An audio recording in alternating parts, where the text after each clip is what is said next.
देख रहे हैं प्राइम टीवी और मैं हूं आपके साथ मुस्कान अजवानी। 4 बजे की 4 बड़ी खबरों में आज हम बात करेंगे उस खबर की जिस पर चर्चा के लिए लगातार विपक्ष कार्रवाई को बाधित कर रहा था और पीएम का जवाब तक मांग रहा था। उस अविश्वास प्रस्ताव की तारीख अब सामने आ चुकी है जिस पर पीएम भी जवाब देंगे और संसद के अंदर और बाहर तो दंगल चल ही रहा है, तो वहीं यूपी में भी सपा भाजपा को घेरने की तैयारी करती हुई नजर आ रही है, जिसके लिए सपा जन पंचायत लगाने वाली है और अपनी रणनीति पर काम कर रही भाजपा यानी कि भारतीय जनता पार्टी अब एनडीए के सभी सांसदों के साथ प्रधानमंत्री नरेंद्र मोदी बैठक कर रहे हैं और जीत का मंत्र भी दे रहे हैं। तो एनडीए अपना कुनबा लगातार बढ़ा रही है, जिसके लिए मायावती को भी साथ लाने की खबरों से यूपी की राजनीति में अब हलचल तेज हो गई है। तो बने रहिए हमारे साथ क्योंकि अब खबरों पर चर्चा होगी विस्तार से।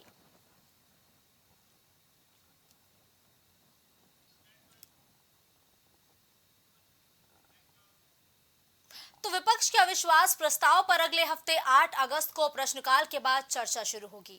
इस मुद्दे पर 9 अगस्त को भी चर्चा जारी रहेगी और 10 को प्रधानमंत्री नरेंद्र मोदी उम्मीद लगाई जा रही है कि सदन में अपना पक्ष रखेंगे, यानी कि सदन में बोलेंगे।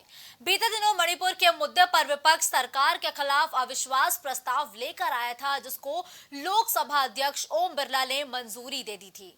बीते हफ्ते बुधवार यानी कि 26 जुलाई को सुबह 10 बजे से पहले कांग्रेस सांसद गौरव गोगोई ने लोकसभा सचिवालय में अविश्वास प्रस्ताव पेश करने के लिए लोकसभा अध्यक्ष को संबोधित करते हुए एक नोटिस दिया था। इस नोटिस में कहा गया था कि वो और उनके विपक्षी गठबंधन यानी कि आईएनडीआईए के अन्य सांसद सरकार के खिलाफ अविश्वास प्रस्ताव ला रहे हैं, जिसको वो मंजूरी दे दे। अविश्वास प्रस्ताव को मंजूरी भी मिल चुकी है और अब इसकी तारीखों का ऐलान हो चुका है। 8 से 10 को इस पूरे मुद्दे पर यानी कि अविश्वास प्रस्ताव पर बातचीत होगी, जिसके बाद ये उम्मीद लगाई जा रही है कि 10 वो तारीख होगी जब प्रधानमंत्री नरेंद्र मोदी इस मुद्दे पर अपना पक्ष रखेंगे।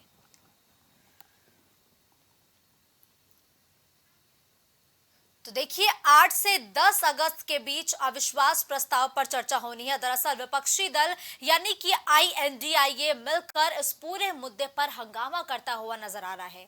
संसद की कार्रवाई लगातार बाधित हो रही है क्योंकि विपक्षी दल ये चाहता है कि पहले प्रधानमंत्री नरेंद्र मोदी संसद में आए और इस मुद्दे पर खुलकर बोले, अपना पक्ष रखें।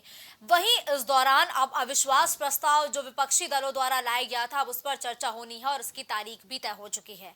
8 और 10 ये दो ऐसी तारीखें हैं, 8, 9, 10 यानी कि 8 से 10 के बीच में ऐसी तारीखें हैं जब इस मुद्दे पर चर्चा होगी, अविश्वास प्रस्ताव पर चर्चा होगी, जहां प्रधानमंत्री नरेंद्र मोदी भी बोलते हुए नजर आएंगे।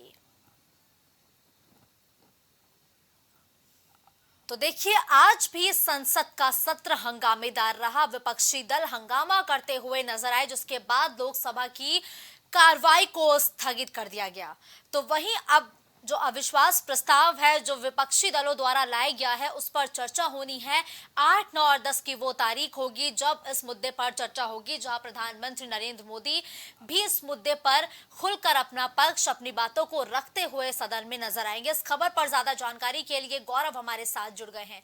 गौरव, अविश्वास प्रस्ताव पहले ही पारित हो चुका है और 8, 9, 10 ये वो दिन होंगे जब मणिपुर मुद्दे पर जो अविश्वास प्रस्ताव विपक्षियों द्वारा लाया गया था उस पर चर्चा होगी। आखिर गौरव, अविश्वास प्रस्ताव पर चर्चा करने में इतने दिन का समय क्यों? ये मांग बहुत पहले पूरी हो जानी चाहिए। अगर प्रधानमंत्री यहाँ पर जवाब दे देते, यहाँ पर जो मणिपुर में हिंसा हो रही है उसको जवाब दे ही तय कर देते तो शायद यहाँ पर अविश्वास प्रस्ताव भी नहीं लाया जाता। पर यहाँ पर चूंकि अविश्वास प्रस्ताव लाया गया है इसलिए शायद अब यहाँ पर जो तारीख मुकद्दर हुई है इस तारीख के माध्यम से यहाँ पर अविश्वास प्रस्ताव पर चर्चा भी होगी। 8 तारीख को प्रश्नकाल के बाद चर्चा शुरू होगी, उसके बाद 9 तारीख को भी इस पर चर्चा लगातार होगी और 10 अगस्त को प्रधानमंत्री इस पर अपनी जानकारी देंगे, अपना बयान देंगे। इसको लेकर लगातार विपक्ष यहाँ पर जो बवाल कर रहा है, लगातार आक्रोश में और कह रहा है कि मणिपुर हिंसा पर बोलने के लिए प्रधानमंत्री पर शब्द नहीं है, बोलना नहीं चाहते हैं। वो मन की बात करते हैं, उद्घाटन करते हैं, अलग जगहों पर जाते हैं, संबोधन करते हैं, पर मणिपुर हिंसा पर प्रधानमंत्री ना बोल के स्पष्ट कर रहे हैं कि कहीं ना कहीं उनकी जवाबदेही यहाँ पर तय हो रही है। वो जान रहे हैं कि यहाँ पर सरकार की गलती है, वो जान रहा है यहाँ पर मुख्यमंत्री एन बिरेन सिंह की गलती है। इसे लगातार प्रधानमंत्री नरेंद्र मोदी भागते नजर आ रहे थे। फिलहाल अविश्वास प्रस्ताव यहाँ पर आगे आए 7, 8, 9 अगस्त पर यहाँ पर अविश्वास प्रस्ताव पर चर्चा भी होगी। 10 तारीख 10 अगस्त को यहाँ पर प्रधानमंत्री बयान देगा। कहीं ना कहीं ये विपक्ष की जीत रूप में देखा जा रहा है, क्योंकि यहाँ पर अगर बात करें मुस्कान, तो अविश्वास प्रस्ताव पे होना कुछ नहीं है, क्योंकि इतने सांसद इनके पास नहीं है कि सरकार को गिरा सके। और चूंकि व्यवस्था होगी और व्यवस्था के तहत यहाँ पर वोटिंग भी होगी और वोटिंग के माध्यम से यहाँ पर जरूर घेरा जाएगा। फिलहाल बीजेपी को बहुमत पूरा है। अगर बात करें बीजेपी खुद की, तो खुद के पास उनके पास 301 सीटें खुद की है। इस पर बीजेपी किसी संशय में नहीं है, पर चूंकि यहाँ पर तो चर्चा होगी, तो प्रधानमंत्री लगातार विपक्ष की बातों को देख भी रहे हैं और देख रहे हैं कि लगातार जिस मुद्दे को उठाया जा रहा है वो आगामी 24 चुनाव के लिए हो सकता है कि मुद्दा नुकसानदेह हो जाए। इसलिए जानकारी मिल चुकी है कि इस बात को भी हम नकार नहीं सकते कि लगातार जो विपक्षी दल है वो उस मुद्दे पर हंगामा करते हुए नजर आ रहे हैं, चाह रहे हैं कि प्रधानमंत्री नरेंद्र मोदी पहले आकर के सदन में अपनी बातों को रखें, लेकिन लगातार कार्रवाई पे कार्रवाई स्थगित हो रही है। तो फिर आखिर इतनी देरी से अविश्वास प्रस्ताव पर बातचीत की तारीख क्यों तय की गई? क्या ये तारीख पहले नहीं तय की जा सकती थी क्या? बिल्कुल पहले की जा सकती, पर यहाँ पर जिस तरह से हम देख रहे हैं कार्रवाई लगातार इसी बात पर स्थगित हो रही थी। पर चर्चा जुलाई को गौरव गोगोई कांग्रेस सांसद ने प्रस्ताव रखा था, इसके बाद देख रहे थे कि लगातार इसको चर्चा चल रही थी, पर यहाँ पर कोई फैसला नहीं आ रहा था। और जब यहाँ पर देख रहा है कि लगातार कार्रवाई स्थगित हो रही है, जनता की गाड़ी कमाए से बड़े टैक्स से सदन की कार्रवाई चल रही है, तो अगर यहाँ पर गलत हो रहा है तो कहते हैं यहाँ पर सुनवाई देखनी पड़ेगी। और यहाँ पर प्रधानमंत्री नरेंद्र मोदी यहाँ पर अपना जो जवाब है वो भी देते नजर आएंगे और चर्चा के माध्यम से फिर सदन में बीजेपी फिरते नजर आएगा। ठीक है, लेकिन देखिए गौरव, अब एक बात और अहम हो जाती है यहाँ पर कि देखिए लगातार हंगामे का दौर जारी है, कार्रवाई पे कार्रवाई जो है वो लगातार स्थगित हो रही है, लेकिन विपक्षी दल ये जानता है कि अविश्वास प्रस्ताव ये पारित नहीं होगा। तो आखिरकार अविश्वास प्रस्ताव लाने का मतलब क्या बनता है? जो विपक्षी दल है वो आखिर साबित क्या करना चाह रहा है?